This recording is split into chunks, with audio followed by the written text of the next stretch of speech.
Hi, I'm Indra, and I'd like to welcome you to the Messy Middle Matters, where my friends and I explore all the twists, turns, and challenges that arise in the messy middle of work. Hey everyone, welcome back to the Messy Middle Matters. Today I'm so excited because we're going to be talking about agency life, right? And so for me, those of you who don't know me all that well may not realize that where I cut my teeth professionally, I always believe that we come of age in a company and that shapes us. For me, it happened to be an agency. It was a digital agency called Razorfish. And I still remember my first day. Pete Stein, our regional president, came into the conference room where we were all getting onboarded by HR and IT and everybody else. And he started the conversation with, you guys were hired because you were the smartest kids in your room. In all of the classrooms that you've ever been in before, all the companies you've ever worked for before. But here, everyone used to be the smartest kid in the room.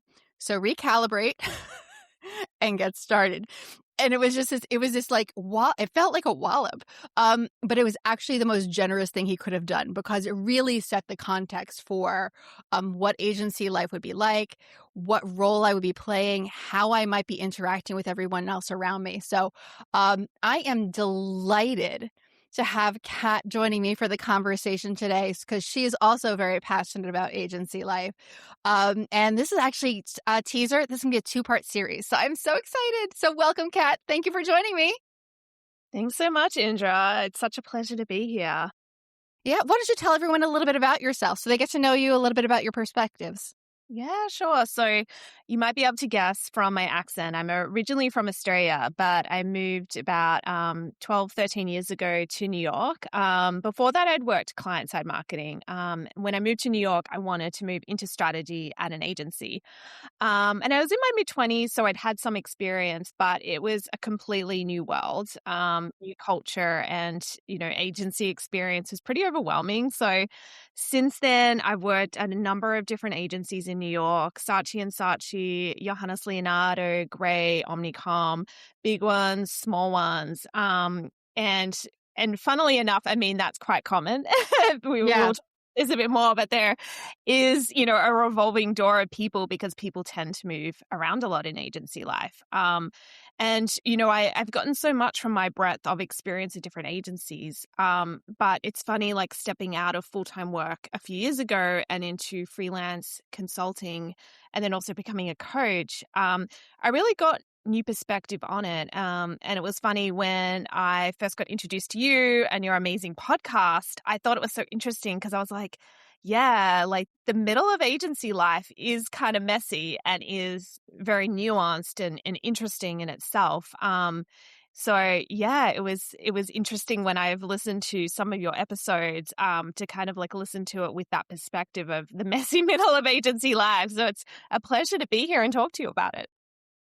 I'm delighted. And what I want to say is we're going to be talking about the best and the challenges, right? Because like I said, my time at Razorfish, I was there, I think 4 years, if I'm remembering correctly, around 4-ish years.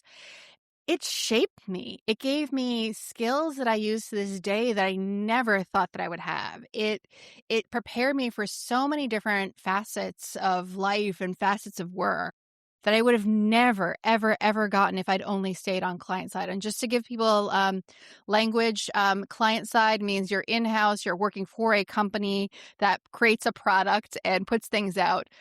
Agency side is you're helping other folks, just for gross simplicity. In-house, client side, same thing, working in a company. And agency side is its own thing, or consulting. We might throw that word out there too. That'll be also like the non-in-house folks. So anyway, yeah. So, how did you first land in agency life? Is that something you pursued, or is it life just landed you there and you really got to experience it for the first time? It was kind of, that New York dream where I landed in New York without a job. But as soon as I landed, I was like, no, I'm getting a job and, New York is going to be my place. So I hustled for 3 months. I met with 70 people for coffee, for like chats. I actually remember meeting someone at Razorfish who was an Australian. I would just literally talk to anyone and anyone I Dominic could. Venuto, maybe? I don't think it was him. I need Okay, to. no, there were a lot of Aussies at Razorfish. There were a lot. Yeah. And that's the funny thing about New York and advertising life. There are so many Australians out there. So So you're meeting with a lot of people having coffees. yeah. And then I mean, I thought it was kind of a scam. They were like, "Do you want to go for an interview at Saatchi and Saatchi?" And I was like, yes, absolutely." And, it was one of those right place, right time kind of situations. But the hustle kind of paid off and I got a job as a strategy. It's kind of a mid-level strategist at that time at Saatchi, which was pretty incredible, because it's got such an That's amazing name. huge. Saatchi is so amazing in so many ways in terms of the brands that they have. Like I was working on Miller Lite, Chase, Walmart during that period with some amazing, talented strategy directors and senior strategists. Yeah, and so you just named a whole bunch of different brands. I'd say that's one of the best things about agency life is it exposes you to such a breadth of industries, such a breadth of client types, such a breadth of types of work that are out there. Even if you are within one craft strategy, you could be working across a lot of different things and collecting a lot of knowledge along the way. Yeah, absolutely. And it was funny, like having that first experience because I was like, okay, this is what it's like to be a strategist at an agency. This is what it is. Yeah. And, since then, what's interesting is, every agency you go to is so, so different. They have different styles, different ways of working, different approaches, and the people at the top kind of really shape that. And then the people you're managed by shape that, the people you collaborate. And I think it's interesting, comparing then the big kind of network agencies to like smaller agencies because they're really their own beast. They're shaped more directly by the founders who are, very present and still have that influence at them. Yeah. And it's, the phrase that was coming to mind is, and it's not true everywhere. To your point, every agency is a little bit different. But some of them can be so personality driven, right? And that totally makes sense because you're pitching work all the time. You're giving presentations to clients all the time. And through that, you need to develop your own persona, your own identity. And so that sometimes can shape also the agencies and the way that the agencies work. Yeah, absolutely. It's almost like if the newer the agency, maybe the smaller the agency, probably like the closer or like the more that founder's touch is on it in terms of like how you work. Like, is it cultural driven? Is it more like data driven in terms of how you approach things? Like, what kind of clients are you going after? What type of projects are you going after? But that's interesting in itself, where it's like, yeah, the personality of the founders is definitely has more of an imprint. Yeah, and I got to Razorfish after the founders had already stepped away. It still had a little bit of those echoes of things. But one of the things that I found as I moved from client to client, project to project, I was not exclusively, but largely in the financial services vertical there. Um, what was interesting was how much my clients' culture impacted my day to day, the way that my team worked, the way that, and it was this really interesting experience and navigate because my role when I was there, senior project manager, working a lot with the account teams and with the BD teams in developing things. But it wasn't just the Razorfish culture that I was trying to align with. It was also the culture of the company that I was working with and finding like walking that fine line was always, I found it a challenge. I don't know how it was for you. Yeah, I mean that's interesting in itself. I'm curious, how would you describe the finance culture that kind of impacted you? Financial services. So Yeah. it was also a really wild time to be in a financial services vertical. So I was at Razorfish. I'm going to guess halfway through. I would literally have to look at my LinkedIn to know exactly when it was. But I was there when when the housing market collapsed here in the US. So, that impacted everyone, either directly, indirectly, clients. I have stories to tell that I would not ever tell on a podcast, but, so for me, it was a really unique and interesting time to be working at an agency during a economic crisis that was heavily impacting all of our day-to-day clients, but mostly, primarily the vertical that I sat in. And so, I'd say before that, it was, I think it was a little bit cleaner. Like everything was very buttoned up, very clear. It was the standard operating procedures of what you would have to do to balance those two cultures. But after the collapse, it was very different. It was very different because our clients had to operate in such a very different way.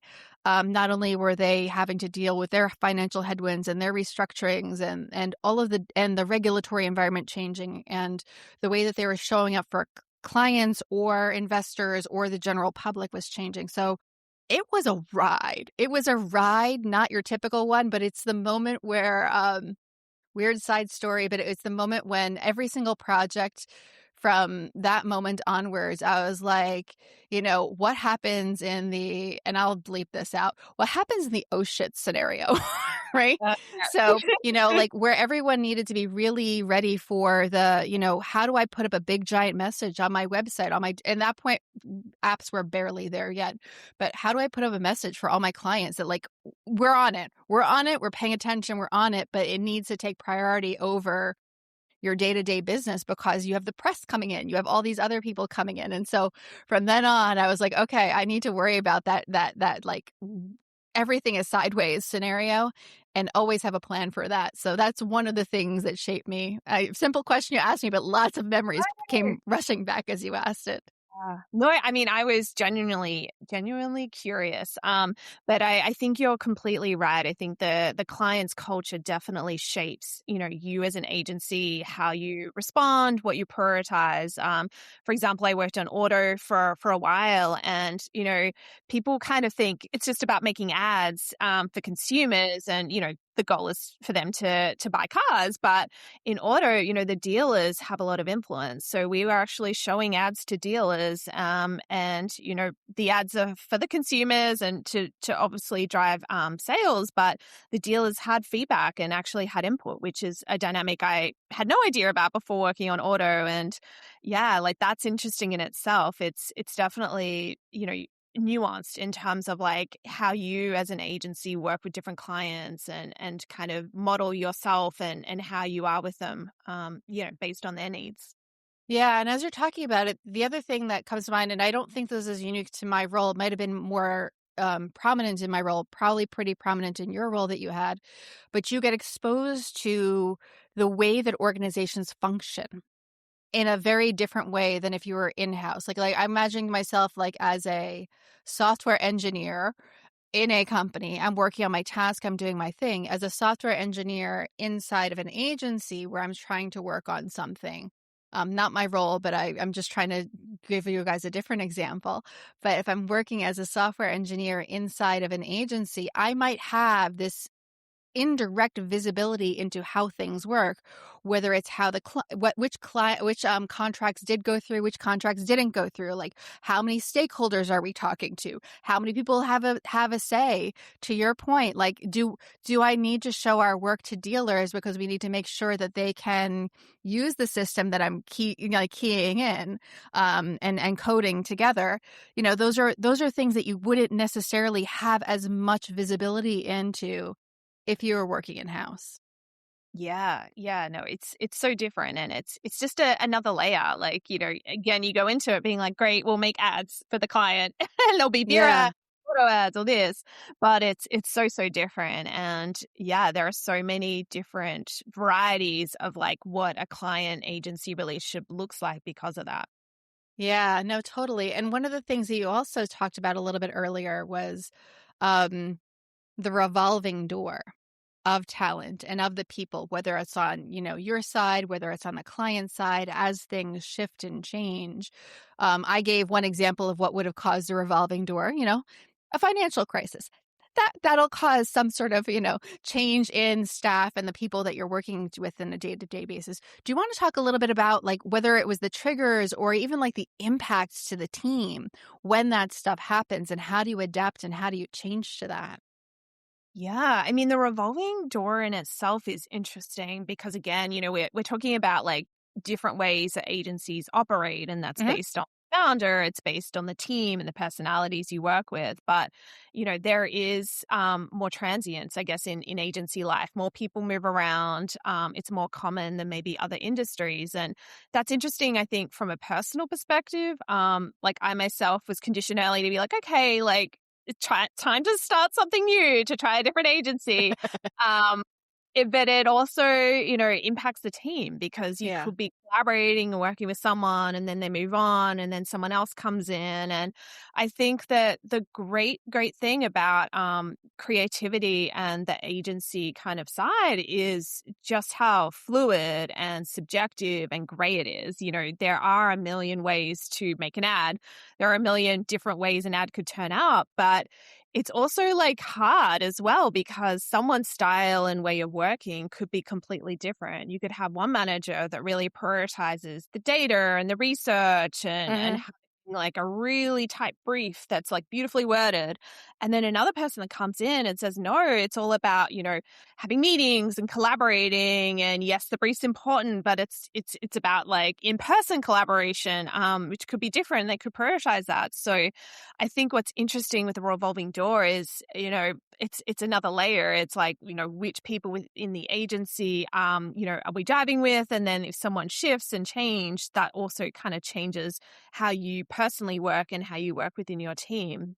It's almost interesting when you think about it. We talked about founders and agency structure. So that's one layer. Then like the management team is another in itself, like how that operates, who's in that layer that really, really impacts how you work, what you prioritize as a strategist or as a creative. And then it's almost like the people at your level, like who are you working with? How are they working? What's their style? And what happens if, one piece of the puzzle changes? That kind of affects everything. And I think what's interesting is, when you think about that and think about those different layers, it's quite heavy in a sense of, you're not just coming to work and being an amazing strategist and producing great works. You're thinking about the dynamics. You're thinking about the dynamics of the team at your level, of the management, of the founders and their expectations, or the agency holding company and what mandate they. And then you have the client as well. And you're thinking about, okay, what are they expecting? Are they expecting, this in the deck when we present? What proactive things should we be doing every quarter for them? And so there are so many layers and it is heavy.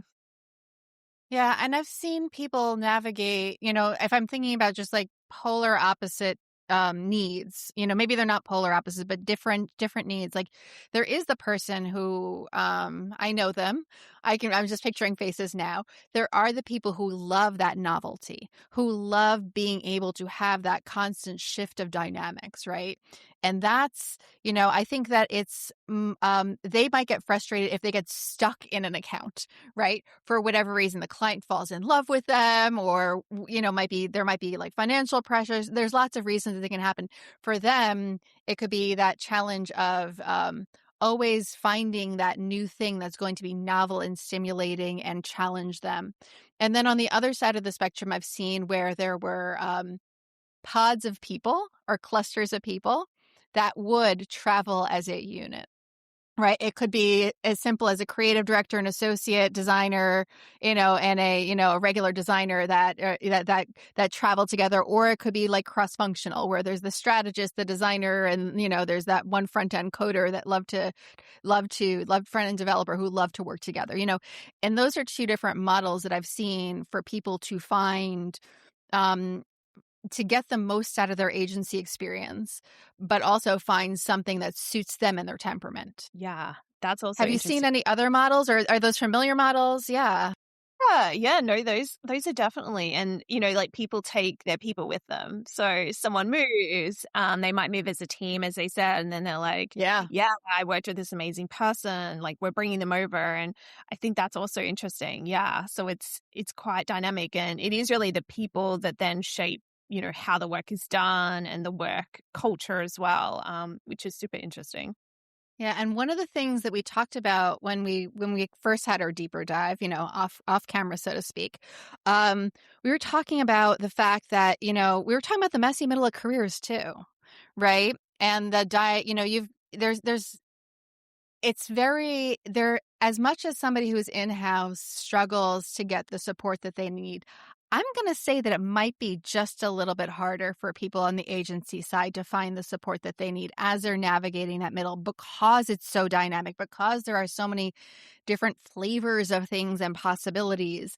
There isn't a one size fits all for everyone, or one size fits most, or two sizes fit most. I don't even know what it might be. But that having to manage up, down, sideways, I know that you have a lot of experience with that, whether directly or working with clients or whatever it might be.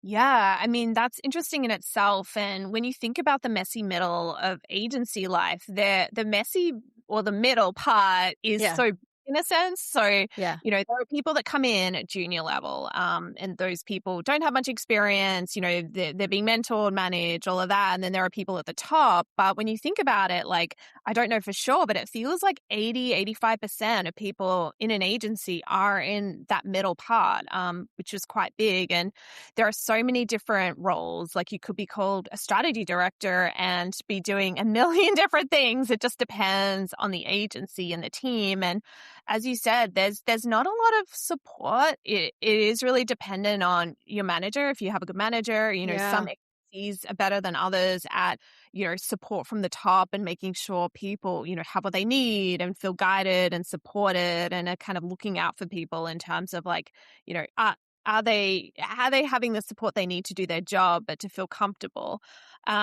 But then there's also the realities of agencies where, the revolving door is by choice, but a lot of times, and unfortunately we've seen this a lot, I think recently in the last 6 months, it's not. There are layoffs, redundancies, and things that we can't predict. So that in itself is tough because things are out of your control, and there's only a certain level of comfort, I'd say, because you don't know what's going to happen tomorrow. It's dependent on, if the agency keeps a client or doesn't, or, you used the example of the housing market, things out of our control where, in a sense, is someone getting, or are people getting the support they need from a role? But then also there's that underlying discomfort, because at the end of the day, you're not sure what's going to happen longer term, and with your role as well, which is tough.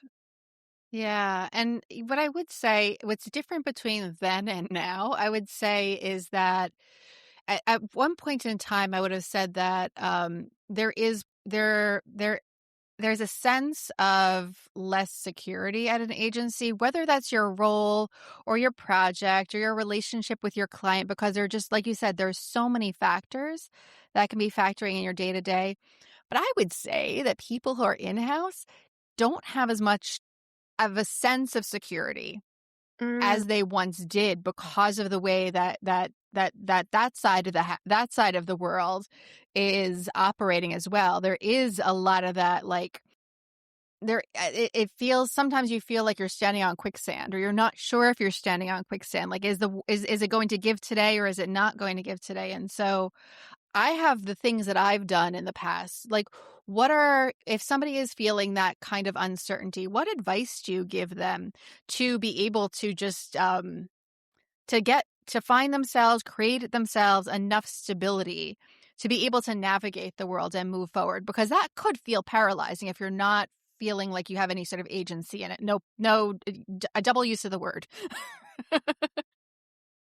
Yeah, that's such a great question. I mean, I think there are a few things. I think, there are things in life that we can't control. And I think, Mm. Separating that from what we can control is helpful in itself. So, it's true for all of us. We can all lose a full-time job tomorrow, right? So what can we do to kind of, like, set ourselves up for success, if that does happen? So continuing to network, not just like connecting with your immediate team, but like finding mentors, whether it's like in an agency or outside of an agency, to kind of like give you that guidance.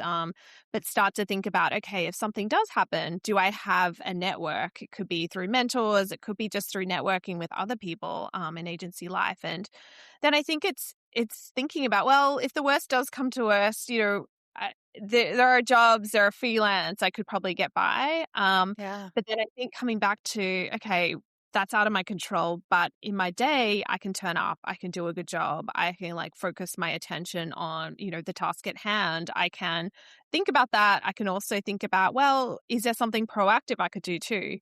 Not all of us have time, just depending on, the workloads and, Sure. But, part of being at an agency is also kind of like taking the opportunity to really exert your creativity in ways that are asked of you, but also ways that aren't. Like, for example, if you're working on a certain category, is there a proactive thing you could do to bring the client like trends for that quarter? Like thinking about like how to go a bit above and beyond. If you do have that kind of capacity, just so if something does happen, you're really all set up for success. In terms of like, you know, it have I demonstrated, my worth and value beyond kind of what's been asked day to day? I love that, and I love that you started talking about trends, because the one of the biggest differences between agency side and in-house is that on the agency side, you're more likely to trends, new technologies, novel ideas, novel concepts are more likely to come into your orbit of understanding than they are when you're in-house. And being able to collect those and understand all the great things that that you can bring to, whether it's your next client project, whether it's your next agency job, whether you go in-house, you've have access to so much more novelty, for lack of a better term. It's not the best term, but you get to see all these like emergent, nascent, developing things. And they whether it's through your clients or through partners or through strategists like yourself who are keeping their eye on the market and what's trendy or on trend or trending or whatever it might be, that's a huge thing. And the one other thing that I would add also is create your community inside of, like you were talking about networking outside, but even within the organization, like create your community. Like one of the I don't remember what antiquated, oh, it was Yammer. It was a way antiquated messaging system. Way antiquated messaging system. But it was I and a colleague of mine, Simon, also an Aussie, we actually pulled together a knowledge repository for the project program operations management craft discipline within Razorfish,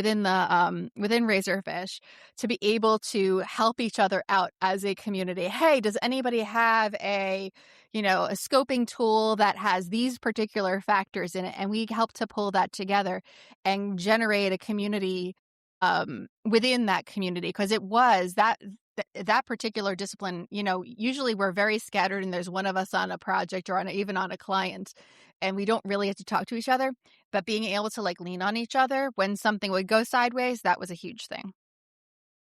Yeah, I love, love, love that. It's such great advice. And I think it can be tough. Like as you move around, it can be quite I don't know if confronting is the right word, but you can feel intimidated. You turn up in an agency and everyone is so smart and so seemingly confident. They're in their groove and you're like, like no one wants to be friends with me, but like it's not true at all. Like, people do want to connect, and that's honestly where agency culture is at its best. I think when you do reach out, you do say hi to someone at the water cooler, if you're like in the office, or even just like through coffee or virtual coffee connections over Slack. And I honestly think that that proactive reaching out and connections are where possibilities can happen, both personally, but I think for the agency as well. Like you might be able to uncover something where you're like, oh, that's a great proactive idea I could do with someone who's in a completely other team that I wouldn't have talked to otherwise. But, maybe you're both great at like picking up on social trends, and, the agency doesn't really have a strong social capability. So maybe it's something you could build together. Yeah. Maybe like, if the unfortunate does happen of, your client does leave the agency, you've connected with someone on another team. So that something fruitful might come for that. But I don't think there's any harm that can come from like reaching out and connecting like cross-functionally, at an agency, building those connections that wouldn't exist naturally just because of your role, but just like forming them because of networking, but because of, what could come of that in terms of like sparks and creativity. I love that, and I especially love the one thing that you hit on that I want to make sure I underscore. People within agency life really want to support each other. Like I remember there was a moment where I was in, I don't know if it was a client meeting, a pitch meeting, whatever, and there were a bunch of us around the table. And one person from Razorfish was sitting next to me, across from me, doesn't matter where they were. And we were like, yes. And as such and such said, and they would say, yes. And as Indra said, and like, oh, yeah, we love to think about things this way. I had never met this person in my life. We didn't even say hello to, we literally walked into the conference room and discovered that we were at the table together. But we knew that we were a team. We had an objective. We were going to make each other shine. And then as we were leaving, we're like, oh my God, who are you? What accounts are you working on? How are you working on things? And you forge that friendship and you will support each other because you're both vested in each other's success. I absolutely love that. I think there is that natural support that does come in, which is really nice because agency life overall can be cutthroat, just because of the nature of all the different factors, that we've talked about. I also think it's interesting. I mean, one thing we briefly talked about, but with all like the breadth and subjectivity, there are so many varieties of what an account director should be, what a Yes. creative director, a strategy director. Yes. It can sometimes be tough if you land at an agency, you've interviewed well, you've shared your approach, you've shared work, but you land and you're like, oh, wow, my style is really different. My work process is so different to this agency. I'm just not used to it. I mean, it can be a moment where, it's overwhelming, but it's also like an opportunity to kind of like, okay, I'm here. How can I learn? How can I maybe adapt? How can I bring my own way of working, and those strengths to this agency and almost like kind of meet in the middle in a sense. So Yeah. connect with others that do your role can be huge in that. And I think sometimes like especially those who have maybe less experience can feel a little bit intimidating, a little bit like, like if they're better than me, in the same role on a different team, like, is that bad? Is the manager going to be like, oh, this person's not as good as this person? But it's not about that at all. It's like we all bring such different things to a role. It's like, how can we kind of share our way of working, our approach, learn from others and kind of like, form what's best. I think the more we learn about different processes and creativity, the better we are because we can kind of like, really be at our strong suit, build off each other, but also kind of improve our own way of thinking and working as well.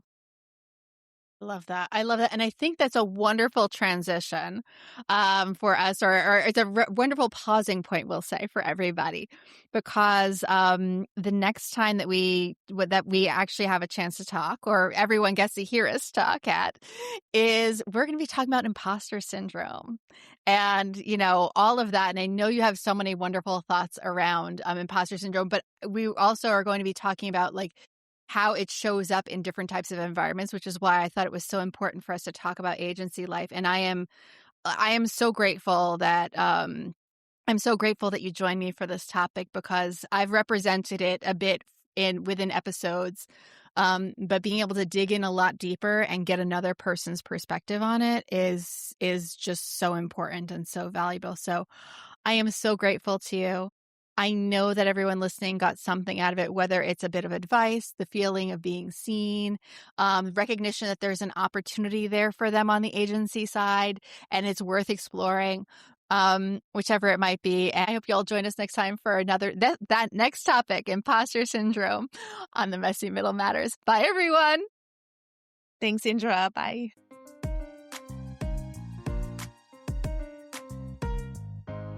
Thanks for taking time with us in the messy middle. Word of mouth remains the most powerful way for people to find us. If this episode sparked something for you, we'd love it if you'd subscribe to the podcast on your favorite app, download a few episodes, and share it with someone else who's navigating the in-between. Do you have ideas for future episodes or topics you'd like us to explore? You can find our feedback form at themessymiddlematters.com or in the show notes. Thank you for joining us on this journey. This work is better when we do it together. Until next time.